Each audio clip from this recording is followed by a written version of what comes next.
the Medici. Cosimo II.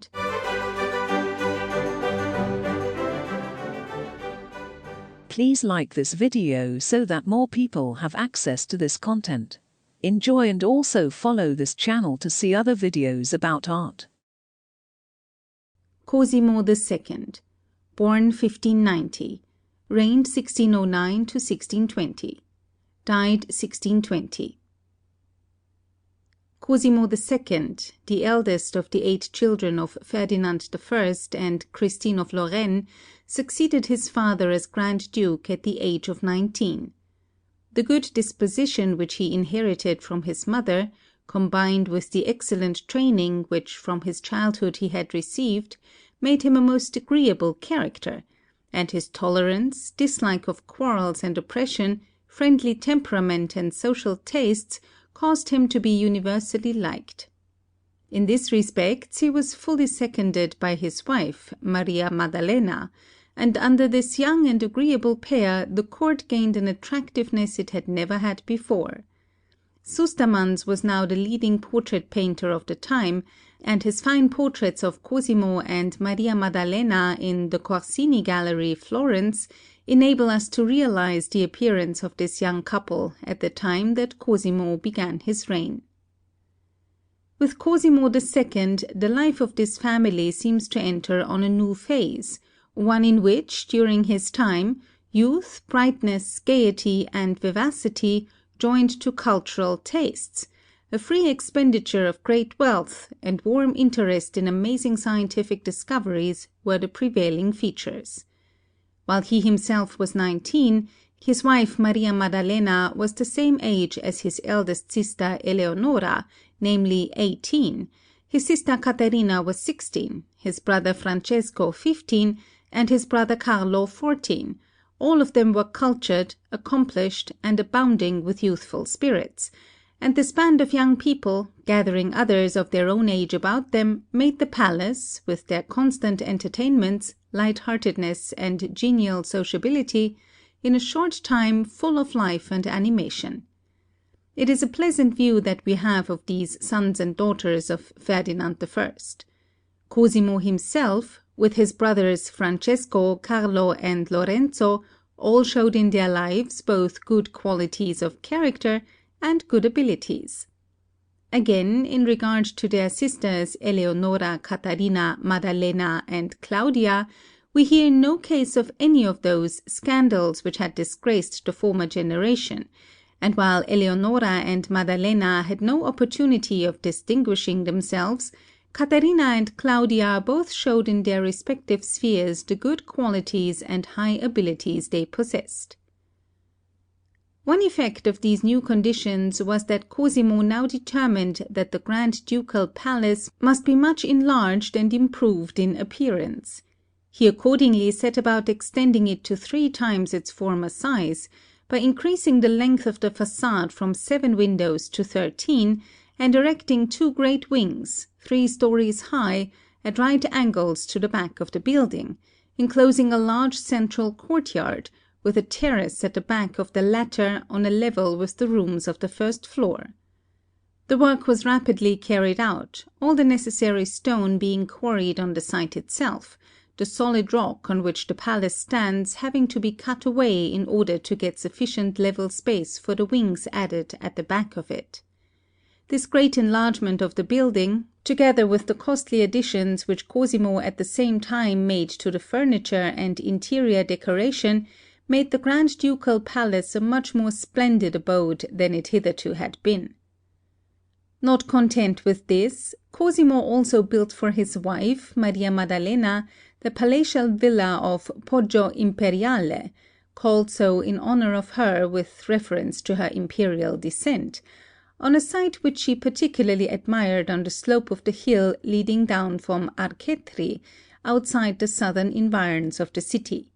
To which villa he made the truly royal road, nearly a mile in length, and bordered on each side with a strip of garden and a double avenue of splendid cypress trees, which ascends to it from the Porta Romana.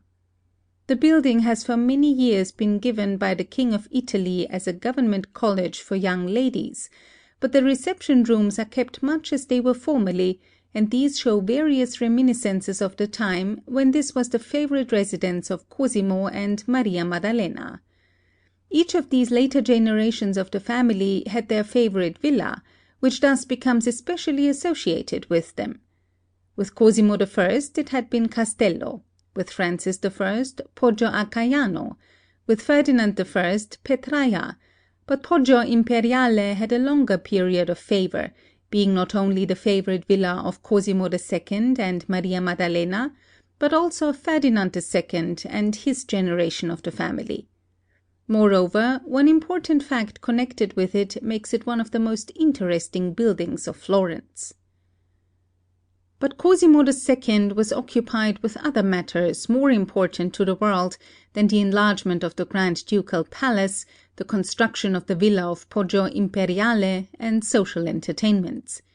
His reign began the demonstration of a fact not always sufficiently realized, that is, that Florence did not only lead the world in learning and art, but in science also, a fact still further demonstrated in the reign of his son, Ferdinand II. This fresh addition to Florence's laurels was begun by a step taken by Cosimo as soon as he came to the throne, which proved the most important act of his reign, signalizing it even more than that of his father had been signalized by the creation of Leghorn, and bringing lasting renown to Florence as well as to his own name.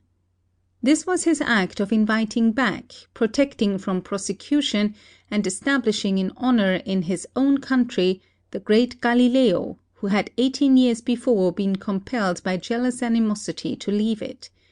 Galileo Galilei, born in 1564 at Pisa, had at the early age of 23 been appointed professor of mathematics at the University of Pisa. And it was there that he made his first great discovery, that which resulted in his invention of the pendulum. The late Signor Vincenzo Antinori, director of the Scientific Museum of Florence, in his notice of Galileo says, "The pendulum, as is already known, was the result of the first observations of our philosopher in Pisa. It was the spark which kindled his genius, the instrument by which he tested the conceptions of his mind, the torch which led him along the path of his discoveries. The pendulum, by proving the resistance of air, served to confirm him in his theory of gravitation. It likewise illustrated his theory of music by the intersection of waves of sound. The pendulum, suspended to a fixed center, suggested to him the motion of the earth, with the moon, round the sun. And it is singular to reflect how the two marvelous discoveries with which he so happily commenced his glorious career, the isochronism of the pendulum and gravitation, should have occupied him at its close." But in 1592, when Galileo was 28, he had been forced, owing to the machinations of those who were jealous of his fame and abilities, assisted by the Jesuits, who objected to his new theories, to resign his professorship and retire to Padua, where he had for 18 years been supporting himself by teaching mathematics, and where Cosimo as a youth had for some time been his pupil. As soon as he became Grand Duke, Cosimo invited Galileo, then 46 years old, to return to Tuscany, and established him at Florence, giving him a villa at Arcetri, not far from where he was building his own new villa of Poggio Imperiale, and creating for him an appointment as chief mathematician of the Grand Duke, with an annual salary of 1,000 scudi. And in this capacity Galileo remained for 23 years, provided with a maintenance which left him free to prosecute his scientific studies, and shielded, under the personal protection of the Grand Duke of Tuscany, from the machinations of his enemies both at Florence and Rome, during which time he made the whole of his discoveries. And the subsequent history showed that had it not been for this protection on the part of Cosimo II, these discoveries would never have been made by Galileo, for nothing but this protection prevented the Jesuits from silencing him in 1610, as they eventually succeeded in doing in 1633. The above action on Cosimo's part very quickly produced astonishing results. Shortly after his establishment at Florence, Galileo invented the telescope, and in the first year of Cosimo's reign began by its means to make those great discoveries which were destined to revolutionize man's knowledge of his place in the universe. The celebrated astronomer, Sir John Herschel, says, "It is difficult to conceive what Galileo must have felt when, having constructed his telescope, he for the first time turned it to the heavens, and saw the mountains and valleys in the moon. Then the moon was another earth, the earth another planet, and all were subject to the same laws. What an evidence of the simplicity and magnificence of nature! But at length he turned it again, still directing it upwards, and again he was lost, for he was now among the fixed stars, and if not magnified as he expected them to be, they were multiplied beyond measure. What a moment of exaltation for such a mind as his!" The villa of Poggio Imperiale gains a new interest when we realize that it must have been there that all these and the other great astronomical wonders which during the next 2 or 3 years successively became known to Galileo were first narrated to others. For he would certainly convey them first to one who had made it possible for him to make these discoveries, and who, though he was Grand Duke, Galileo knew to be as keenly interested in the matter as himself. We can imagine the enthusiasm with which, after a night spent among the stars, he would hasten down to relate to Cosimo some fresh discovery, as well as the amazement with which the circle gathered in the Grand Ducal villa on the slope of the Arcetri hill first heard the astounding truths which Galileo had to relate, which revolutionized all that had hitherto been believed on such matters, and proved that the earth was not the center of the universe, but merely a minute planet in the solar system. Galileo's celebrated tower at Arcetri, from which, in the still midnight of far-off time, its master read the secrets of the stars, stands overlooking Florence from the southern hills, as though to be a constant reminder of all that was from thence unfolded to mankind. "We hail thy sunny slope, Arcetri, sung of old for its green vine, dearer to me, to most, as dwelt on by the great astronomer. Sacred be his villa, justly was it called the gem, sacred the lawn where many a cypress threw its length of shadow while he watched the stars." Thus did Florence, which had led the world in learning and art, now that the sovereignty in that domain had passed away from her, place on her brows a fresh crown of leadership, and show the way in that new branch of knowledge, science, which was henceforth to be the chief interest of the intellect of the world. It was fitting that the Medici should be as closely associated with this new leadership as they had been with that of the past. Nor did their connection with this stepping forth by Florence on a fresh path of renown go without a permanent record. The first hitherto unknown stars revealed to Galileo by his telescope in the first year of Cosimo's reign were the satellites of Jupiter. And to these, in gratitude to one who had made it possible for him to carry on such investigations, Galileo gave the name of the Medicean stars, Stellae Medicae. Thus the satellites of Jupiter preserve for all time among scientific men a memorial that the Medici helped to bring about the first great discoveries of modern science. And if the founding of Leghorn is to be considered a masterpiece on the part of Ferdinand I, far more may action which enabled these great revelations of science to be made by Galileo be considered so on the part of Cosimo II. In 1610, Cosimo sent an embassy to France to condole with his cousin, Marie de Medici, on the sudden death of her husband, Henry IV, who was stabbed in his coach while proceeding to a state function, whereupon Marie became Queen Regent of France during the minority of her eldest son Louis, then 9 years old. It was remarked that her 9-year-old son was as fit to reign as she was. Cosimo's envoy obtained scant attention from her to his message, for Marie could think of nothing but the grandeur of her coronation as Queen Regent, and constantly interrupted the envoy to describe it to him, and how her throne had had 19 steps. Marie's children were Louis XIII of France, Gaston, Duke of Orleans, Elizabeth, married to Philip IV of Spain, Henrietta Maria, married to Charles I of England, and Christine, married to the Duke of Savoy, while her sister Eleonora's daughter Eleonora married the Emperor Ferdinand II. Thus, in the 11th generation from Giovanni di Bicci, we see a Medici seated on the throne of each of the 4 principal countries of Europe, France, Spain, England, and Germany.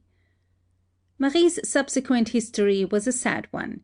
As Queen Regent, she was entirely ruled by her minister, Concini, and her powerful mistress of the robes, Leonora Galilei, whom she had brought from Florence, and who trafficked in all appointments throughout the kingdom. In 1617, Marie's son, Louis XIII, threw off her authority, confined her at Blois, whence she escaped, and eventually exiled her from France. Advised by Cardinal Richelieu, he refused to make her any allowance unless she would return to Florence. But Marie's pride rebelled against becoming a mere appanage of the Tuscan court after having been Queen Regent of France, and nothing would induce her to accede to this, so she took refuge in Holland. After many hardships from want of any resources, and a fruitless visit to England in 1636 to her son-in-law Charles I and her daughter Henrietta Maria, she retired in great poverty to Antwerp, her children being all either unwilling or unable to make her any allowance. Soon, however, she was requested by the authorities to leave Antwerp, and then migrated to Cologne, where the painter Rubens, who had often been employed by her when she was Queen of France, gave her a house to live in. There, after many sufferings, she died in 1642 in absolute destitution, it is said in a hayloft. Cosimo II was the last of the Medici to be a banker. Soon after ascending the throne, he abandoned the practice of private trading, closed the family bank with its branches in various capitals, and discontinued all commerce on his own account, considering that the practice was derogatory to a reigning sovereign, as well as harmful to the trade of the country. The step considerably reduced the income of the family, but their immense wealth made this of less consequence. In 1614, when Cosimo was 24 and had been reigning for 5 years, all his life was changed in consequence of a severe illness, the result of an attack of malignant fever, and from this time forward he became a confirmed invalid. This permanent ill health forced him to give but little attention to state affairs, which had its effect on the country, inducing a general apathy in public matters, under which the prosperity of the country declined, and it might have had more serious results had it not been Cosimo's good fortune to reign during a time when Europe was at peace, and when Tuscany was blessed with unusually abundant harvests. At the same time, Cosimo's temperate and tolerant disposition made him respected and liked by the people, notwithstanding the undesirable results of a weak rule. And, though forced to live a very quiet life, he did not shut himself up in gloomy seclusion, but continued to take interest in the amusements of the people and in social festivities, even though able himself to take little part in them. He also encouraged art and literature with all the zeal of his race, making various valuable additions to the family collections. The political events of Cosimo's reign were few. His chief interest was in his navy, and he took every opportunity of adding to its strength and efficiency. In the construction of new ships he received much assistance from Sir Robert Dudley, who had taken refuge at Leghorn and had great talents for shipbuilding. He invented for Cosimo various new descriptions of ships of war, but it was eventually decided that for the Mediterranean warfare the galleys propelled by oars were better adapted than any other pattern of ship. Cosimo sent his fleet, led by the Knights of San Stefano, to assist the Druses against the Turks, and in this service they won still further renown. On only one occasion was Cosimo involved in a dispute with another country which threatened to produce serious consequences. When in 1617 Louis XIII threw off his mother's authority, he caused her chief minister, Concini, to be assassinated, and transferred the property of the murdered man to his own favorite, de Luynes. Cosimo took up the cause of Concini's son, refused to recognize the confiscation of property decreed by the French courts, and demanded that the murdered man's son should be allowed to inherit it. Much ill feeling followed between the two countries, and mutual reprisals, which were only brought to an end by the intervention of the Duke of Lorraine. The 30 Years' War, which began about a year before Cosimo's death, did not affect Tuscany, which was steadily sinking into a position of less and less importance in the affairs of Europe. In 1614, the same year that Cosimo's severe illness occurred, the first death took place among the 8 brothers and sisters. Francesco, who had taken up a military career and had been nominated to the command of the army, died at Pisa in December at the age of 20. In his portrait in the Uffizi Gallery, he wears a very splendid dress, consisting of a coat of mail with lace collar and ruffles, the peculiar wide padded breeches of the time, profusely embroidered in red and gold, and long scarlet-colored stockings. In his hand he holds the baton denoting his command of the army. It is curious to note that on the table by his side he is given a jeweled coronet, having round it the Florentine lily repeated 5 or 6 times, as worn by the younger brothers and sons of the Grand Duke, this being the first time that this feature appears. 3 years later, in December 1617, Cosimo's eldest sister, Eleonora, died at the age of 26.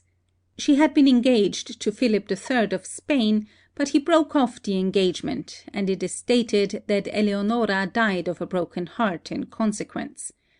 In her portrait in the Uffizi Gallery she wears a jeweled coronet, a high ruff, and a very handsome dress with long open sleeves, though the full padded skirt has the effect of making her look very short. Earlier in the same year Cosimo's second sister, Caterina, then 24, was married to Ferdinand Gonzaga, Duke of Mantua.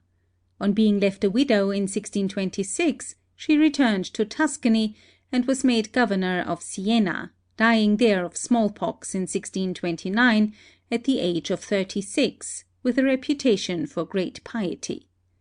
Caterina's portrait and that of her sister Claudia, as well as others in the Pitti Gallery of Cosimo's brothers, show what a strong family likeness existed between all these brothers and sisters, all of them having the same peculiar nose and mouth, unpleasing but showing much character, which we see in Cosimo's portrait, and which they evidently inherited from their mother, Christine of Lorraine.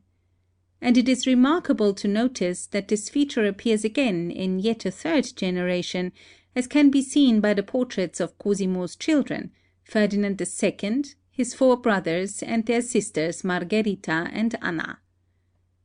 Cosimo's second brother, Carlo, became a cardinal, and rose to importance at the Vatican, living to the age of 70. His third brother, Lorenzo, who was 20 when Cosimo died, lived to the age of 48. Lorenzo's twin sister, Maddalena, became a nun at the age of 20 in the convent of the Crocetta a few months after her brother Cosimo's death, and died there in 1633 at the age of 33.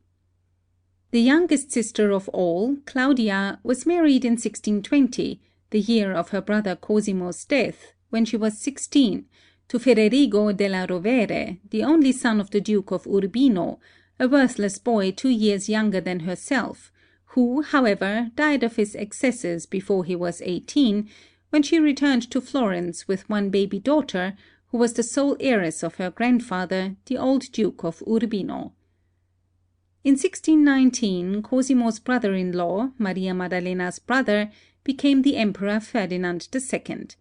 Cosimo's health was by this time rapidly failing, and it being evident that he had not long to live, he made a will by which on his death he appointed his mother, Christine, and his wife, Maria Maddalena, joint regents of Tuscany, during the minority of his eldest son, then 10 years old.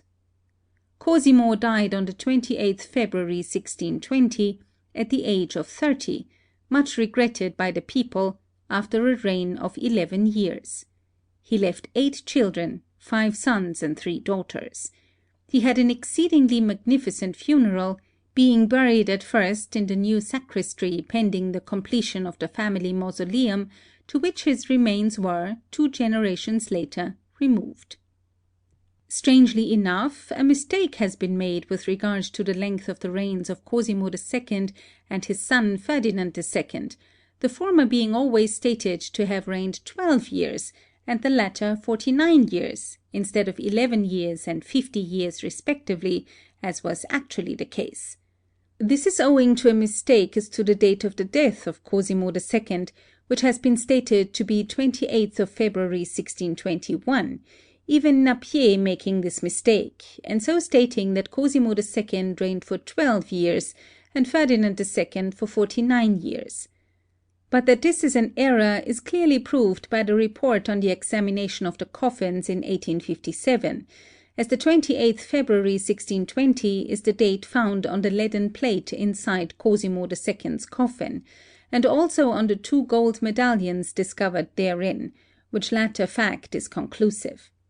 It may be wondered how a historian like Napier could be wrong on such a point, but the explanation is that Napier's history was written in 1847, and so before the opened coffin came to bear its silent testimony. We hope you enjoyed this video. Please let us know in the comments what other art contents you would like to see. And don't forget to like this video and follow our channel. Thank you, and until the next video.